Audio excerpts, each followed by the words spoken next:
Thank you, Peg, for being on this podcast for the love of group fitness.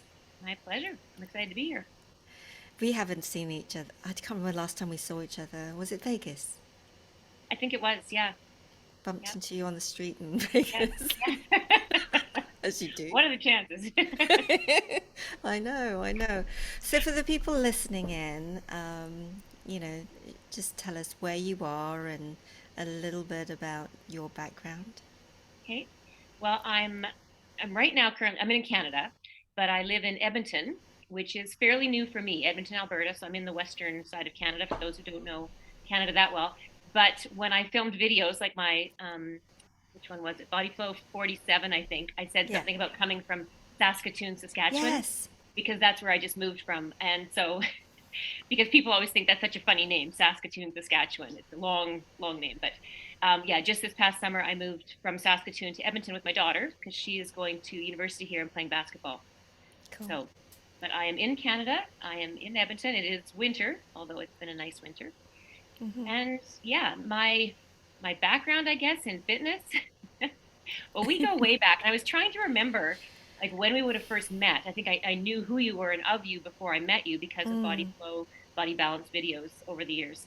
But yeah, my journey with group fitness actually started in 1985 because, and it's funny, I was an athlete through high school. I played basketball, I did all the sports, but as soon as high school was done, I had decided not to pursue sports in university, Okay. and literally I did nothing, and I kind of got a little chubby around the edges, just because I was used to being an athlete. So then I bought a Mm. pair of running shoes and decided I was going to start the Jane Fonda kind of aerobics thing. And so Yes. I joined a gym and I loved it. I was the front row girl. I loved the music. I loved the movement.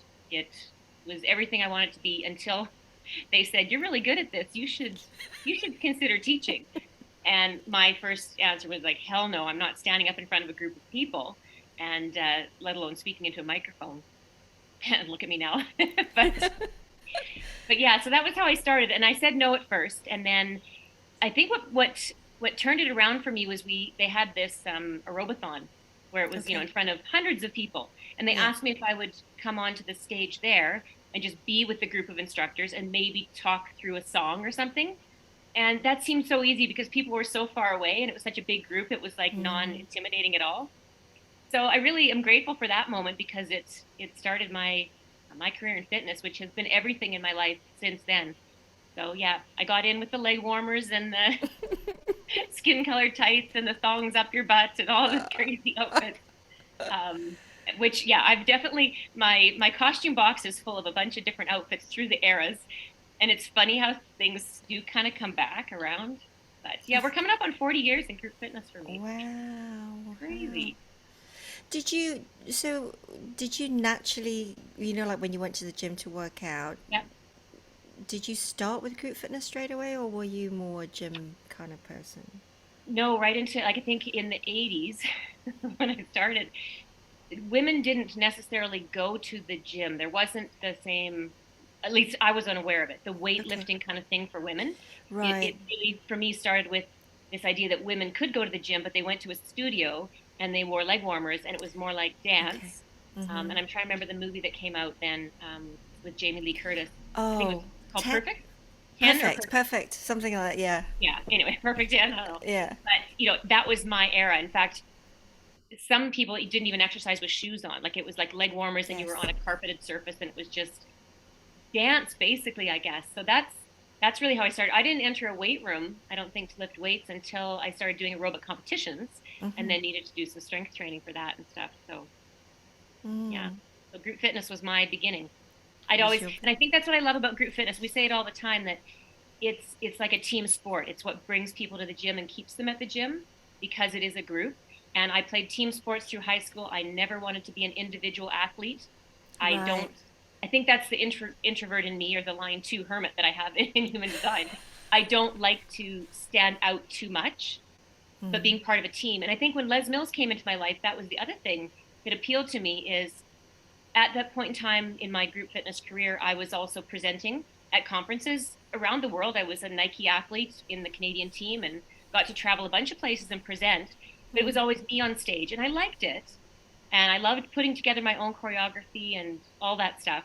But when I was introduced to Les Mills, it was like they've got great stuff. The choreography is great, the music is great, the people are great. It was a team for me. It was like this was a natural fit for me to join a team. I didn't have to be the superstar. I just had to be part of a superstar program. And so, Yeah. yeah, but yeah, for me, it's always been about group. I've never done anything individual except for the aerobic competitions. And even then, I much preferred when I was on a team of 3 people. I didn't love the individual competition. So, yeah, I'm a group person. I'm a Yes. groupie. You're goofy. It's interesting you were saying before about that aerobathon and you had to be on stage and people seemed so far away it wasn't as intimidating. And I just wonder, it's the same for me. Like I find it easier teaching a larger group Mm-hmm. than a very small one. Yeah, I feel very exposed sometimes in a yeah, small, not so much with yoga, but with fitness, yeah. I feel more exposed. Yeah, I think, and I definitely did in the beginning, and all the training that we do in group fitness and Les Mills program and stuff about teaching with an external objective and things like that and being a better connector and communicator. I think over the years, I got a lot better at getting comfortable, I guess, with people being closer, Yeah. smaller groups, making eye contact, connecting with people, and not worrying so much about, and I mean, it's such a big thing in our society. It's a perfect example of how we think everybody's looking at us, we're making it about ourselves, we're worried what people are thinking, all Yeah. of that stuff. But as soon as you don't worry about what people are thinking of me, worry about how I'm serving them, how they're doing, as soon as we have that external objective. So I think over the years, over the 40 years, I definitely was able to worry less about me and how I felt and my fear of being on that stage and more about what I could offer other people and that it was about them. Yeah. So what are you still teaching now? Classes? I'm not, and I might. I'm kind of hoping to get back into it a little bit with COVID. I mean, COVID hit, and Yes. I'd have to say that's probably one of the most disappointing parts of my career is that it literally, came to a halt with COVID. And when I lived in Saskatoon, then we had 2 clubs that have Les Mills programs. There's only 2 Good Life clubs there, and they didn't have classes for a while. And then when they did, there were certain restrictions. You had to teach more than one class on the schedule that was the same discipline. And anyway, I didn't ever get the call back. I didn't get to go back teaching, but I didn't get my farewell. Hey, it's been 35 years. Let's say goodbye. So that was really disappointing. And then 2 years later, so in February of 2022, last year, I did get the call that they had a class for me now. I could come back and teach, but I knew I was moving, and I'm sure you feel the same way that building a relationship with the members is a wonderful thing, but leaving that, like giving up a class, let's say you have to give up a class on a schedule, it's the saying goodbye that's the hardest. And I just thought I Yeah. don't want to go back after 2 years, start to build, get close, make connection, then say, bye, I'm moving. So now that I'm here in Edmonton, though, I really would like to get the call back. I think I have enough experience. I could probably do an okay job. But yeah, I would like to teach again, and it would be body balance for sure is one. And I think body combat, there's something I just love a good fight. And I fight with myself in my living room for my workouts, but I would like to, I'd like to fight with other people again. Yeah. So there's two things there that come to my mind. One is what keeps you, what's kept you teaching group fitness up until Yeah, that point, and yeah, what's drawing you back. And the other thing is just that you're not the only one. There are a lot of instructors who were just dropped like yeah, a hot brick yeah, when COVID hit and never either got the call back or, and they've given a lot of blood, sweat, and tears to yeah, those clubs over the yeah, years. Mm. yeah. Trying to think what the questions were. What has kept What me what going? keeps you? Yeah. Yeah. Well, I think it is funny because over the years I look back, and maybe that's what's harder now about building a business for myself online, coaching and things, is because when I worked for somebody else, I guess, teaching group fitness, I literally never cared. And we say so, I never cared about the paycheck. Like that, I wasn't thinking about, how many classes am I teaching? So how much money am I going to make? It was just like, that was a bonus. I just worked because I loved what I did. And then when you start your own business, it's kind of like, I love what I'm doing, but you still have to then kind of, it's just weird. Um, you do have to make a paycheck. So it was kind of nice to get paid over the years for something I just loved to do. Mm. Um, I think for me too, it was a great way to stay in shape. And I don't want to ever encourage instructors, don't become an instructor because you think it's a great way to keep you in shape.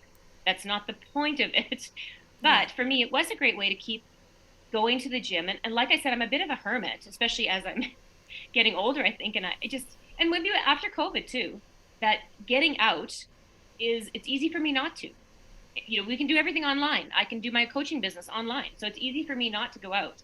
So that's one of the reasons why I want to go back into it. Not only because I think I have a gift for teaching and I want to help other people develop a love of fitness and health and that sort of thing, but it's the connection that I need, I guess. And so through the Mm. years, I believe that, group fitness always connected me to people, and not just in that room, but the expanse of the ripple effect, I guess, of having trained instructors. So now I feel like, my Facebook group, my Instagram people, it's instructors I've known for years that I don't really Yeah. know, but we're connected. I might have trained them once and they remember what I remember. And you and I, like, we don't live anywhere near each other. We've never been on a DVD together, No. but we've been in the same circles and we've, followed each other kind of online. So it's the Yeah. connections that really, and it makes me so grateful sometimes when I think about all the people that I know around the world that I might not know super well, but that we have connected somehow. Yeah, I think we were on stage once, right? At I think CanFit Pro. Oh, Campit Pro, yes. Sorry, I'm thinking Just DVD yeah, filming, but but yes, DVD no. yes, But I think that's we have shared the stage. Yeah, only time we've shared the stage. yeah. And if you're thinking back to when we met, I wonder if it's in Auckland. I think it might have been, I um, I and I think don't know if it I was it Trainer Summit? maybe You were there, but maybe yeah, your kids were like really little, yeah, yeah, really. They're yeah, like really tall now, aren't they? yeah, yeah. The years have gone by, even though I've not changed at all. My kids went from babies to, yeah, because I mean, I started fitness in '85, but didn't have my first kid until Keon was born in 2002. So I didn't have him till I was 38, and I had Haley when I was 40. So they came like late in my career. I'd done a Wow. lot of stuff before they came along. But even after kids, I think that's the other thing about fitness. I made it work to have kids and continue to do what I love to do, as so many people do. I think it's inspirational for other moms to see, but it's also the impact that it has on our kids. Yes. So I think just the sharing of group fitness to get moms into the gym and a place where they feel like they belong, to go through pregnancy, after pregnancy, and to inspire their kids. And what I love to see now is the New Zealand presenters with their kids coming on the Oh, DVD, taking it's over, amazing, for the isn't it? kick out the old crew. We got to get the new people in there. But it's the kids that I can't even believe how, yeah, grown up they are now too. It's Great. amazing. It's really amazing because I think Tracy Minnock posted recently, didn't she, of her daughter Oh, I teaching didn't see that. body. Yeah. I think yeah, her daughter's starting to teach body Yeah. balance, which is Oh, that's just cool. amazing. So, but yeah, no, it is amazing, and I think what you're saying is right. In I remember a few years ago, I went to a conference on women in sport, and they were Hmm. talking primarily about soccer Okay. and women playing soccer, and they're finding that when the father goes out and plays a sport or is physically active, Hmm. it doesn't really impact the children's Hmm. children being active. Yeah. But when the mother does, Interesting. the children will also be, because I think the mums just drag them along and you're gonna True. have True. to That's do part of this. it. Yeah. Whereas the dad goes out and might leave the kids at home, maybe, Yeah. Yeah, um, it's maybe seen as and it's funny, but now that my coaching business is foundational human design stuff, mm, I look so much at all of the conditioning that we have in our lives, and that's just a perfect example of how, it's expected for dad to go play on the hockey team, to play with his guys. It's a beer night, or he's going to watch yes, football. It's a thing that guys do, that men do, but when women do it, it's like, oh, yeah, my mom's doing that. Like that's not a normal mom thing. yeah, Sometimes I think that's just seen as, yeah, it's very interesting that the societal mm, conditions and labels and things, limits that we put on ourselves and on our kids. I'm very passionate about, mm, raising our kids to be who abs- they're meant to be. But yeah, absolutely. And your kids are sporty, yeah, and obviously. I guess I've gotten, if I'd have been in group fitness when they were younger, I think, well, sorry, how am I saying that? If I was younger, so if my journey through group fitness was just getting started, they Yes. might have been, taking a role and getting on stage and stuff. But mine was sort of coming to an end, and with COVID and things like that, they never were at an age where they would have stepped on a stage. But they're both very active. So they both played basketball growing up. We're a basketball family. Haley's now playing basketball for the university here in Edmonton. But Keon is, if anybody watches my posts, he's living his best life in Banff. So he's in the mountains, not far from me. It's a few hours away. But he was going to play basketball for a university as well, but then COVID hit. So his basketball dreams were, cut off because they weren't playing basketball that year. But it's interesting how life hands us these things, because in the interim, in the year off, he discovered this program in Banff called Timberline Alpine Adventure Industry. And so it's a 2-year diploma program. He's finishing up his second year, but it's all in the outdoors. You're in Banff. They learned to ski, to be a ski instructor. Right now they're doing avalanche training. So he did some last year, but this year whatever he's doing is testing. When they pass that, he can go anywhere in the world and be an avalanche predictor for, a mountain in Switzerland and P Hill over here in Japan. Like, it's crazy, but he just Awesome. loves it. He's such an outdoors guy, mountaineering, whitewater rafting, and, nature conservation. They do it all. And then he gets to decide what he wants to do. So he's very active. It's just a really different way. So, It's yeah. amazing. Yeah, It's he loves amazing. it. But it is like living his best life. I look at what he gets to do. I'm like, are you sure this is school? Like, I'm pretty sure your scholarship is paying for the best vacation you've ever had. But you know what I think you're talking about conditioning earlier on, there's Yeah, so much yeah, conditioning with society anyway of like what is acceptable and what is not, and yeah, from our parents in the previous generations that I yeah, think it's great that he's living his best life. yeah, yeah, yeah. He is. He'll create something out of it, I'm sure. Yeah. So how did you make that step from teaching a group fitness class to becoming a trainer Wow, as an interesting story. introvert as So well? yeah, um, I guess in the beginning, like I was a group fitness instructor, and then the first thing that kind of got me on a bigger stage was the aerobics competition stuff. It was a Crystal Light National Aerobic Championship, and then it was put on by FIG, the Federation International Gymnastique, for a while. So it got pretty intense. Like, and I did that for probably, I don't know, 5 to 10 years. But it got me on a stage. It got me getting over some, being shy and nervous and stuff. And it was fun. And then that, I think, is what led to me becoming a presenter at conferences. So I got invited to go to Okay. conferences because I'd been seen on the aerobics stages. And also, I'd have to say this to anybody new as well, is I did a bit of grunt work, like you all have to do. The community presentations, I did a speech on this. I went to the local or the provincial conference and I talked about creativity and fitness, or I talked about strength training this, or using a tube. Like, I did all this stuff that you kind of do for free. You take a little step and you get there. But then it led to the bigger things. And so I was presenting at conferences, and then I saw Body Pump. And I actually saw Body Ah, Pump first in Australia when I was there for an aerobics competition in Perth. And I saw it as it was a halftime demo at the competition. It was like, oh, that's really cool. I've never seen anything like that. The moving to music with this barbell. Like, I can get into that, because part of the fitness thing for me was the music. Well, big part of it, huge okay. part of it was the music. It's not so lifting weights in a weight room wasn't even that exciting, but this body pump thing looked really cool. So I saw it there. And one of the guys said, oh, yeah, we've got it in our gyms in Australia. And yeah, you should look into it. I think you'd love it.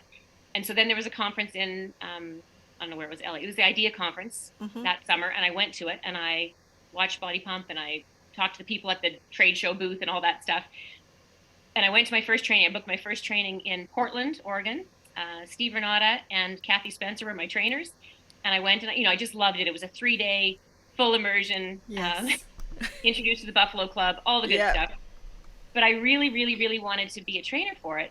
But they were just rolling out the program. They were actually talking to some Nike athletes in North America. So I was lucky enough that I was on the Nike team for Canada.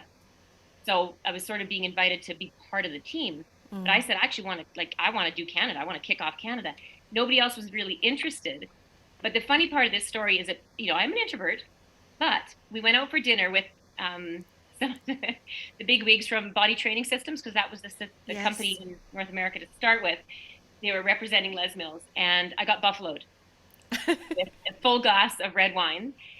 And that's how I got my job. I drank that wine. I got a little bit, brave, the liquid courage. And I just came right out and said to them, because I'd been beaten around the bush about, oh, maybe I could do something.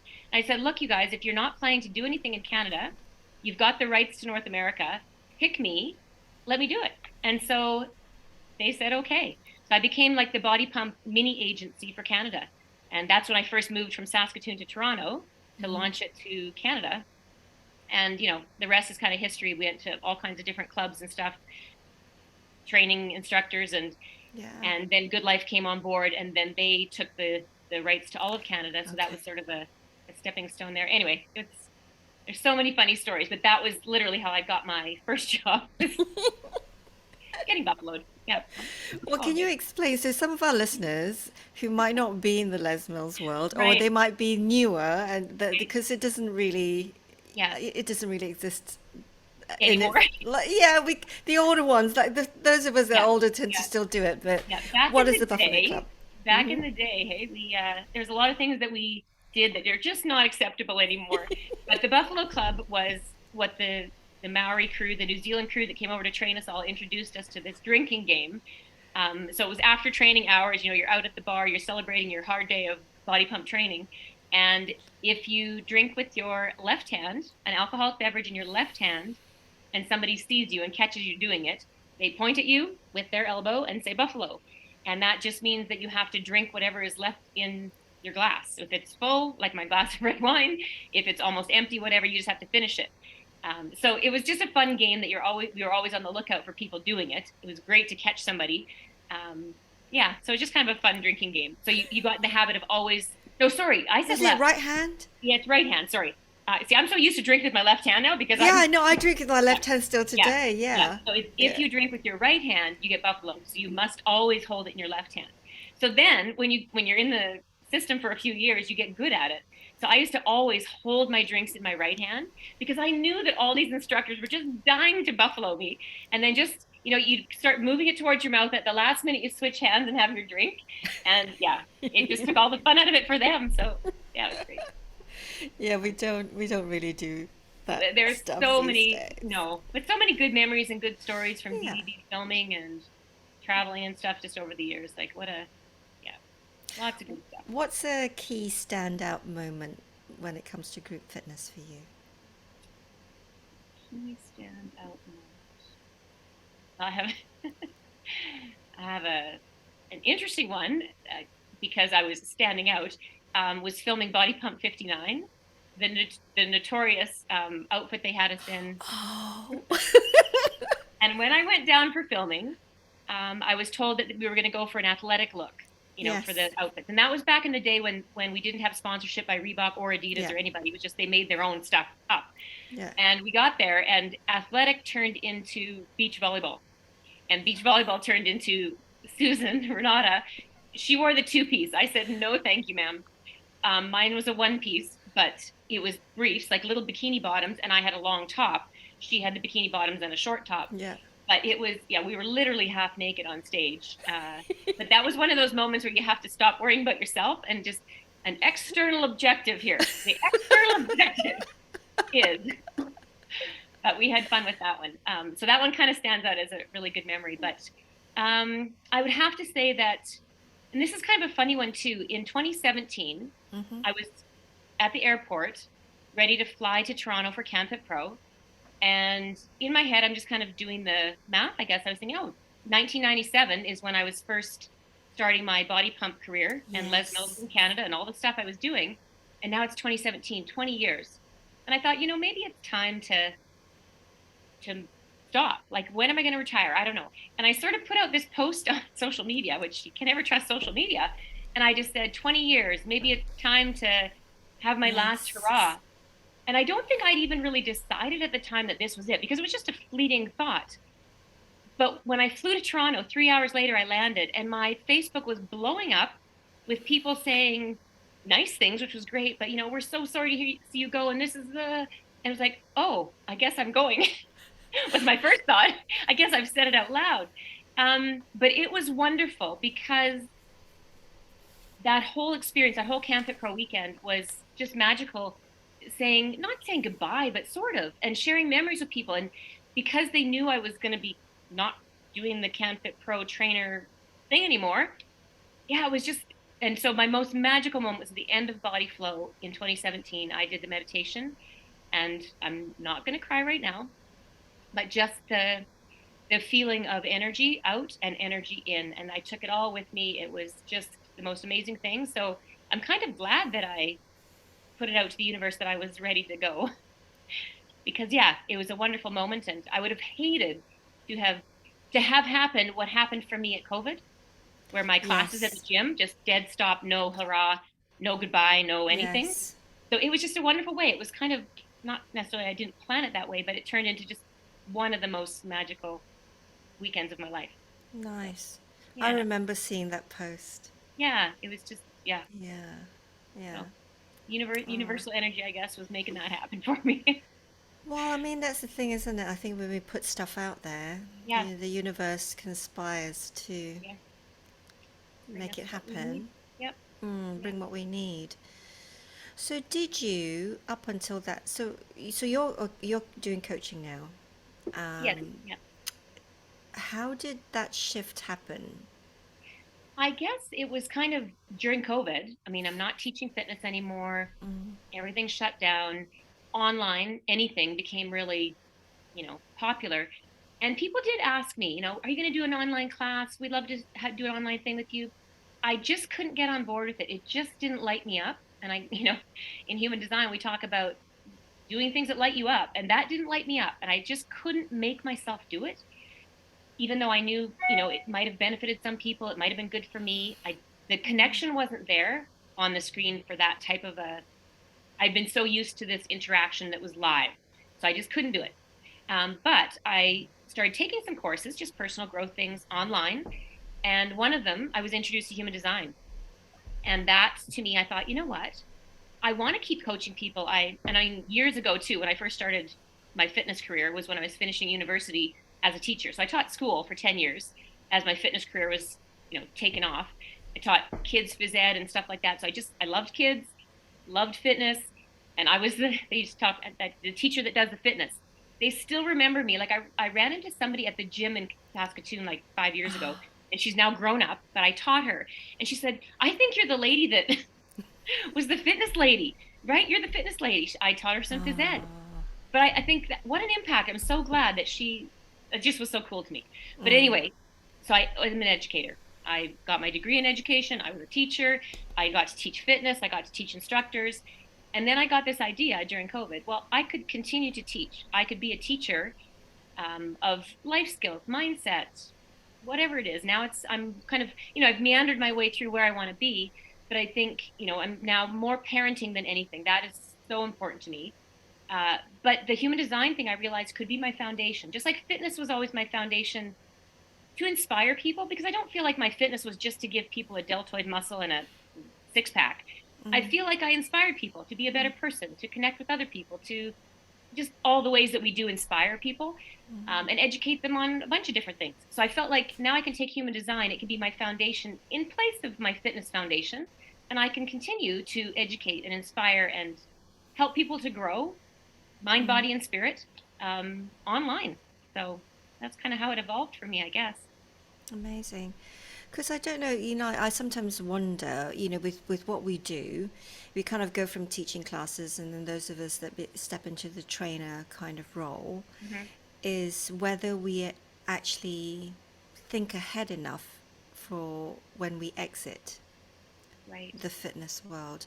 Because it's a Yeah. big thing with athletes, isn't it? That a lot Right. of them, professional athletes, don't always have an exit plan, whether it's due Yeah. to injury Yeah. or oftentimes injury, but then Yeah. at some point their career comes to an end.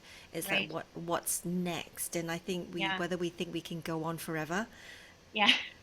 and do what we do forever, I Yeah. mean, Yeah. did you ever think ahead? I don't think I did.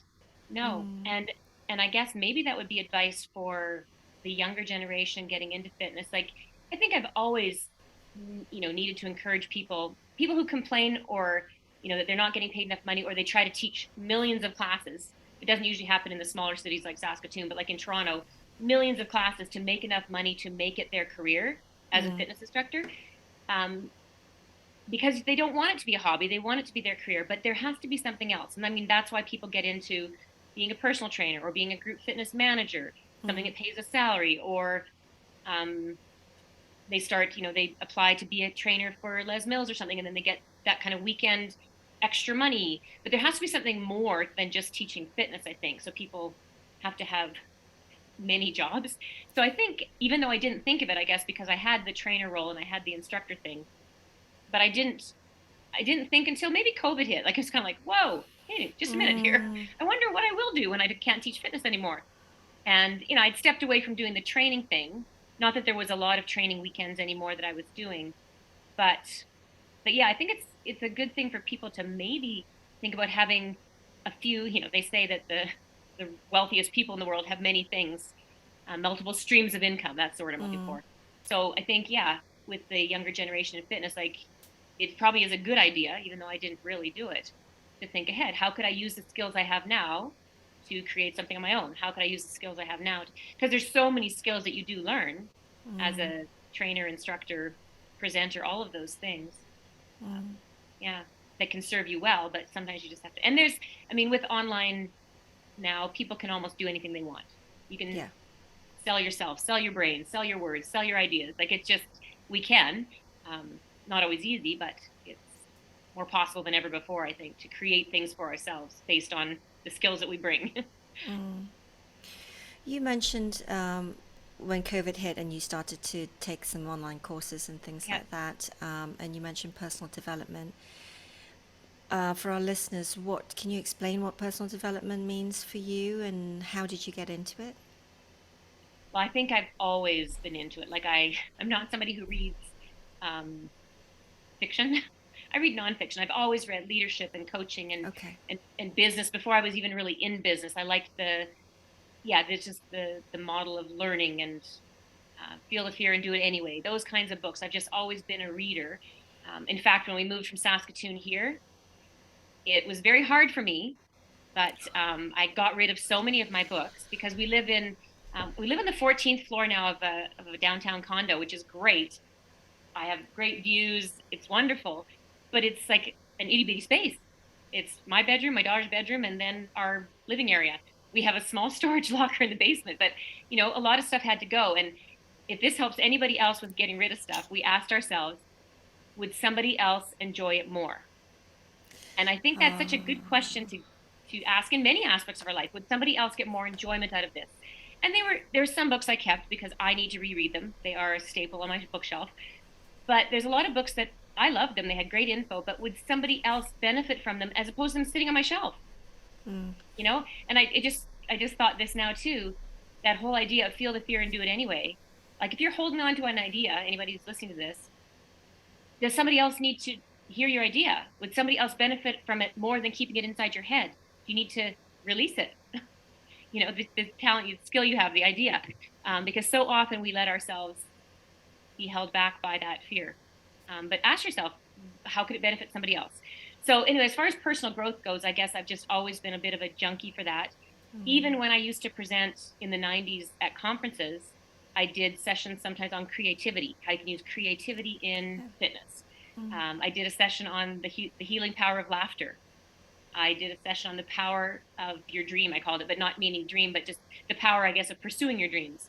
So I liked all that empowerment stuff. I've always liked it. So I'm sure it's been layered into my set position, squat position, all the stuff we teach. But this empowering, inspirational thing has always been in me. My dad was a minister, and so maybe I just grew up needing to give sermons. I don't know. But he was a great speaker, and yeah, I learned so much from him, I guess, about speaking. And so yeah, personal growth has just always been a big thing. And then during COVID, I guess online, I decided to delve into a few things, take some courses, and the human design thing. Like I said, it's my foundation. It's all about energy. For people who don't know much about human design, there's a little bit of an element of the chakra system in it. So people who do yoga, they would Yes. resonate probably with the chakra system. So our energy centers. And it's based on your birth time. So there's a little bit of astrology in there. It's also based on quantum physics, the genetic code, because of everything is energy. matter is energy. This desk is energy. My sweater is energy. Like we're all just energy and it's vibrating. So it's an energetic system where you see how your chakras were lined up at birth.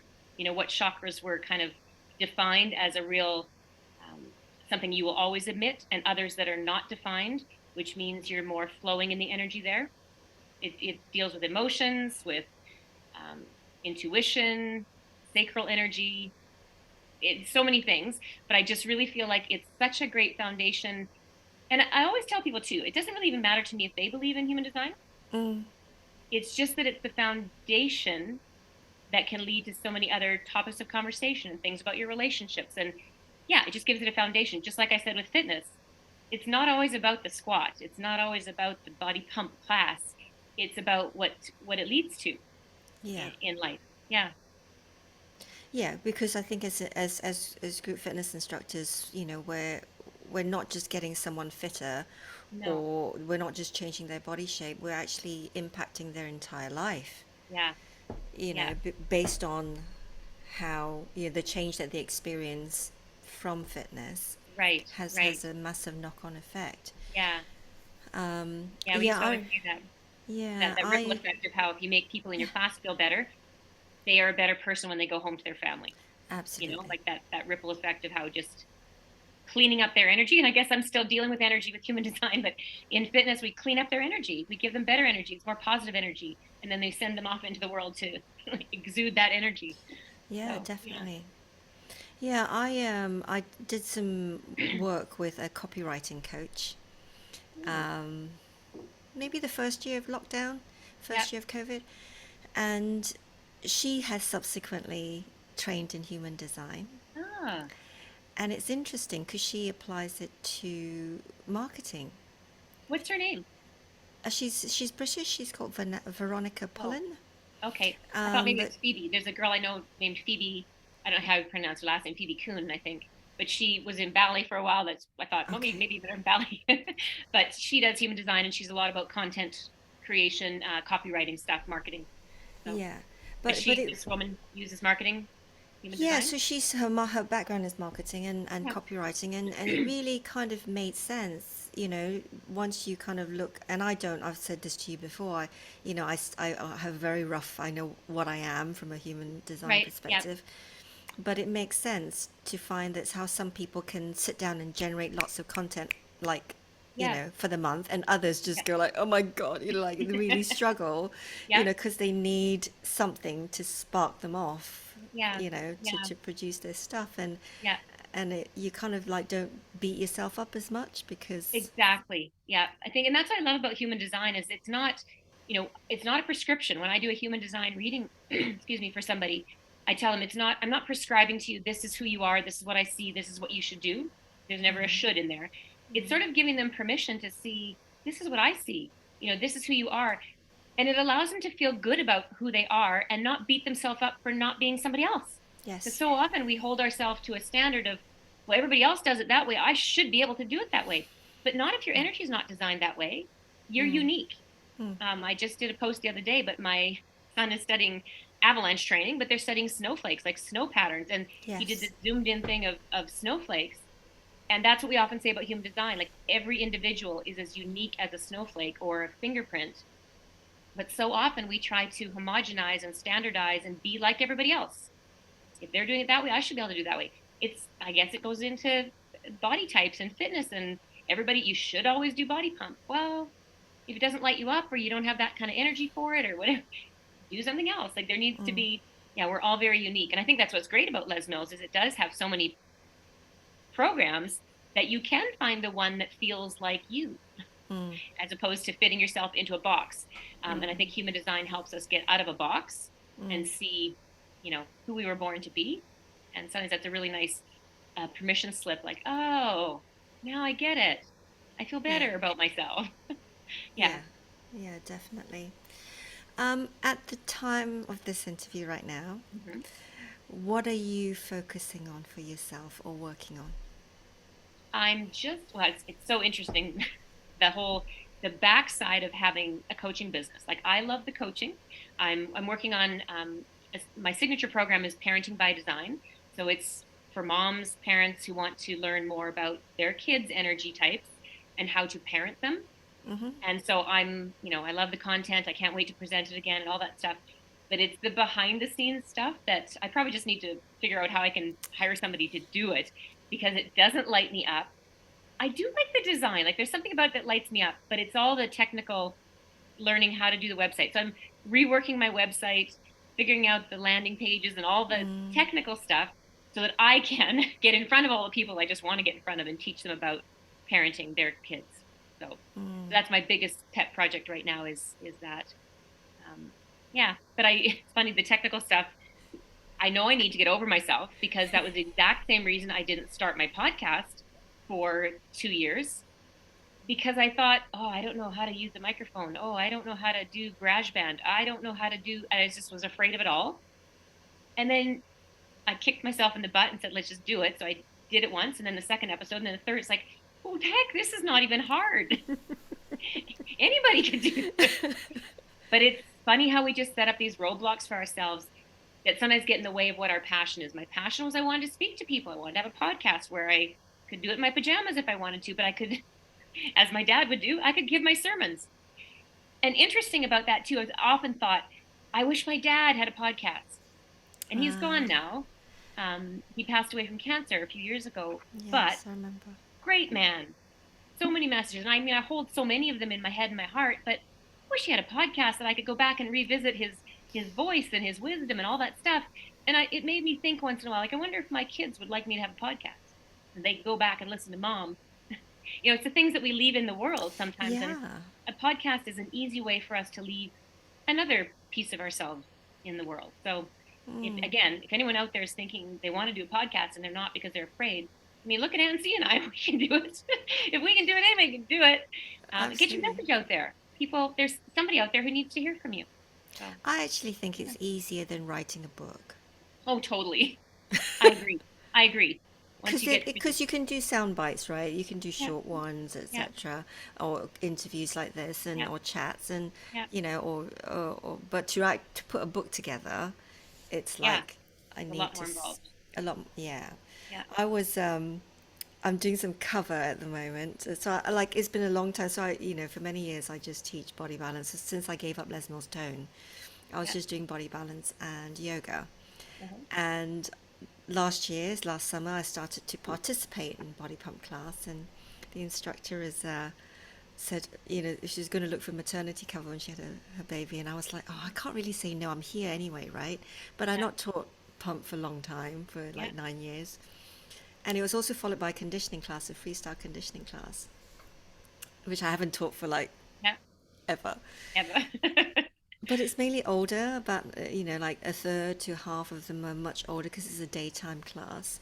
So anyway, I'm there this week, and I Oh, and I got a WhatsApp from my mum. My mum's 87, and so I'm reading it to them. Like before we start, we had some time to kill, so I'm just reading them my mum's like random messages that I yeah. get every day, and they were like, "You need to turn. Your mum needs a blog." But it's like you're saying, it's a podcast, right? Right. Yeah. It's almost like, I've got her messages, and Yeah. they were saying, I was like, I can't get my mum to do a blog as she's 87. She can barely do WhatsApp. And they said, well, no, you could collect her stuff and create Oh, a blog on her behalf. yeah. And, Actually, have then you you've ever got heard that of memory. what's it called? My aunt was telling me about it because she said it might be a gift to give to my mom. It's called Story Word or Storybook or Story something. Anyway, at the end of the year it comes out with a book for you, but it sends you prompts. So like my mom would be sent a prompt that says, share a story of the funniest thing that happened with you and your kids. So she just, writes up this little story. Maybe she puts in a picture, maybe she doesn't. Maybe I do that for her later. But at the end of the year, it's like chapters of all these things from her memories, her stories, and storybook. Anyway, but I thought, what a great idea, because it's kind of done Yeah. the publishing part, the editing part, and I don't think they really edit it much, but the hard part is done by the book company, so you have to pay for I'm it. But gonna it's a write this gift that down. you could, yeah. I'll maybe send you the info if I Yeah, find it. if you do, that would be Yeah, great. Because I we'll got get our moms writing books. But it is like you're saying, you know, it's kind of leaving that legacy, isn't it? Because Mhm. all through, you know, like the 40 plus years in fitness that you've done, on all the lives that you've impacted, it's kind of like, you know, what can your children look back on? Right, right. That body And pump yeah. Yeah. class with you in the Well, it's funny that body pump class, but when my son saw one of my videos when I was doing the aerobics competition, and we used to wear the skin colored tights yes, and yes, the athletic leotards like up the butt. And so yes. he's watching it. It was me and my two teammates were doing this routine, and he said, "Mom, I can see your bum." And I said, "No, no, no, we're wearing tights." He says, "No, I can see your bum." It was so true. But yeah, so that I might burn those ones, but there's some other videos that my kids can watch and be inspired in the years to come. Oh, She's funny. it is, isn't it? So, for people, I know you've kind of dropped some tips along the way now. So for the instructors that are listening in who absolutely love this industry, what would your key message or tips be for them? Well, I guess if they absolutely love the industry, that's the first thing. Is if you're in it because you love it and it lights you up, great. Like that's the right reason to do it. Like I said before, it's not it's not a good reason to do it so that you can get in shape and get paid for it. Like and there are instructors out there who Yeah, I know have even told me that. That's why they're yeah. doing it.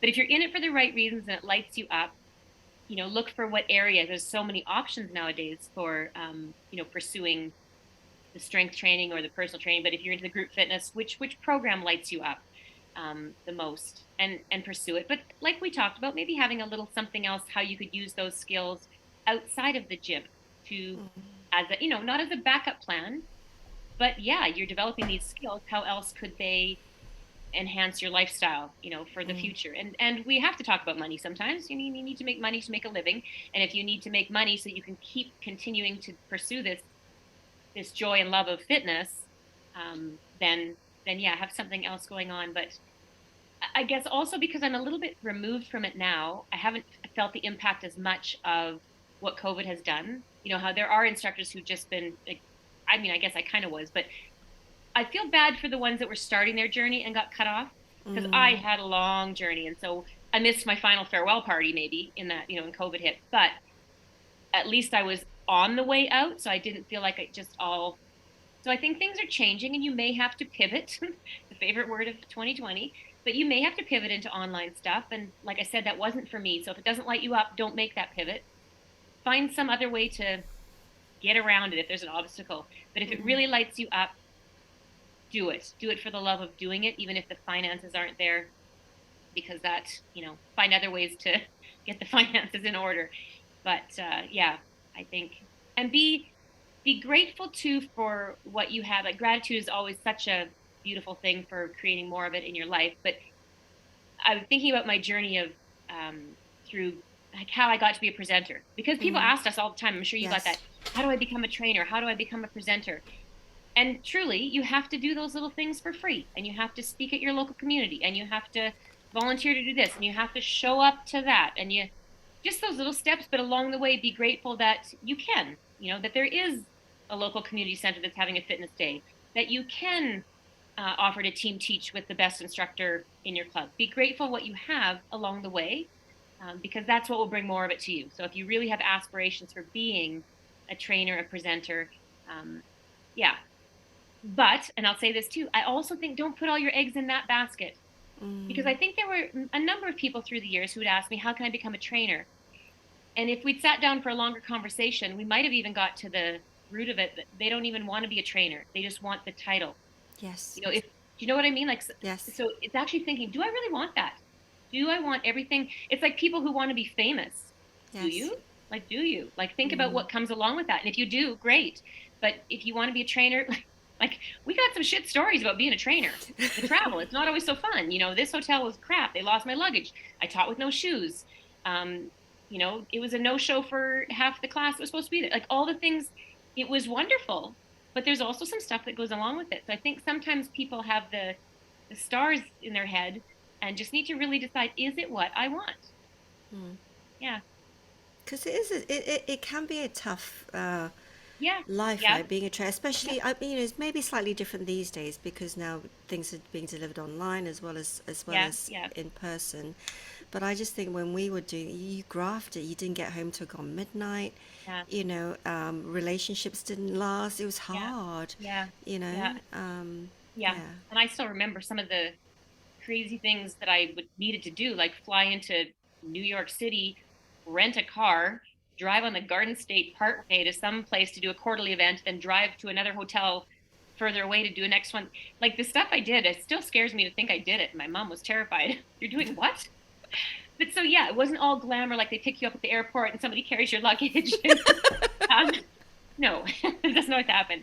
Yeah, but I mean, yeah. there are so many good things, but I think sometimes it's a title that people are really looking more for the title and they don't understand that that's not all it's amped up to be. And, even being a presenter on the DVD, and I know people might say, yeah, but you've been on there, so you can't speak like that. I have had the opportunity to be on it, and it's been wonderful. But there's many other wonderful parts of my journey in group fitness that didn't involve the DVD thing. And what was more fun about being the DVD thing was just hanging out with my friends and, buffaloing people at the bar. And that's an experience that anybody can have anywhere. You don't have to be at filming to, be Yeah. on a DVD.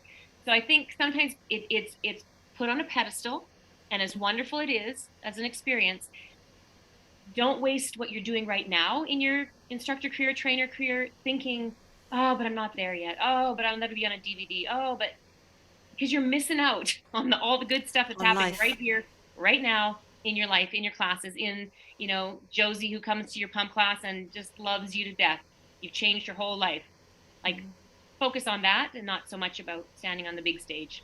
Fun. It's fun, very rewarding, but it's not the end all be all. No, no. Yeah, absolutely agree with you there. What does the future hold for you?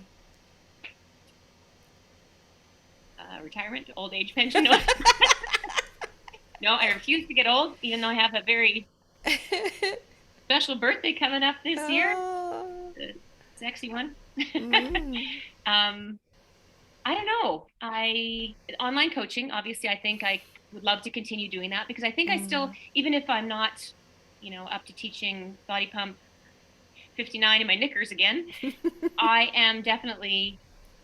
I still have so much value to give, and why I love doing it. So online coaching with human design, and like I said, parenting is my biggest focus because the next generation, like if we can yeah. help them. So that's my big focus. Um, yeah, kind of hanging out where my kids are hanging out. So right now I'm with Haley here in Edmonton, but just following where they go. And I don't know, maybe there's romance in my future too. I don't know. Let's just throw that out to the universe. Let's find a man. Somebody send me a man for my birthday. But yeah, You just might need to get out of your apartment for that, though. I might or, at have least, to. or at least just the door in the building. But yeah, travel. Haley and I just booked a trip to Paris.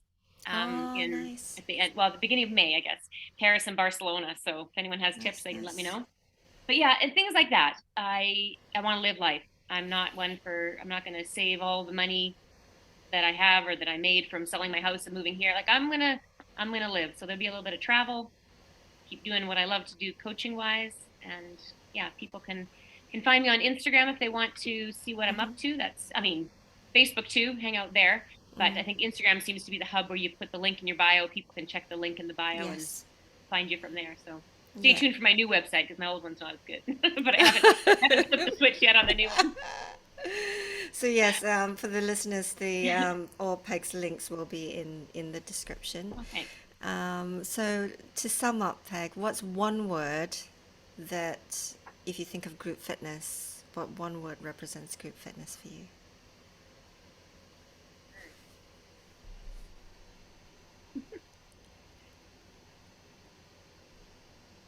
I'm going to say ripple, Okay, and only because of the ripple effect. If I could say two words, awesome. um, yeah, it's been my life, but it's the ripple effect that lives with me, knowing that I've had one. So, and I did a post Awesome. the other day that you can't have a ripple effect until you throw the stone. So, for those of you out there, you've got a stone to throw it. Throw it. Start creating your ripple. It's interesting because the start of my podcast of the audio version, there's a little bit of music, and then I read verse from the song Ripple from the movie Spirited with Ryan Reynolds, the Yeah. Christmas movie, and it is about the ripple Oh, effect. I'm gonna And go I'm look that just up. like, Yeah, yeah, I do love the idea of the ripple. awesome. Extreme fitness has a big ripple. Absolutely. Thank you so much for your time. Thank you for Thank you. having me. It's been fun. Great to Yeah, catch up I know, across the across waters. the water. Yeah, yeah. Yeah. Actually, I'll be closer to you when I come to Paris. I'll have to see what you're doing. Maybe you want to pop over and have a baguette with me, a glass of wine. My birthday is May. Is it? Oh, there you go. But yeah, so those of you that are listening, do check out Peg and follow her and the stuff that she's doing with human design. It's a fascinating area if you haven't come across it before. At least get your chart done, Hmm. and then take Yeah, it from there. So yeah. thank you. You're welcome. Nice chatting. Talk soon.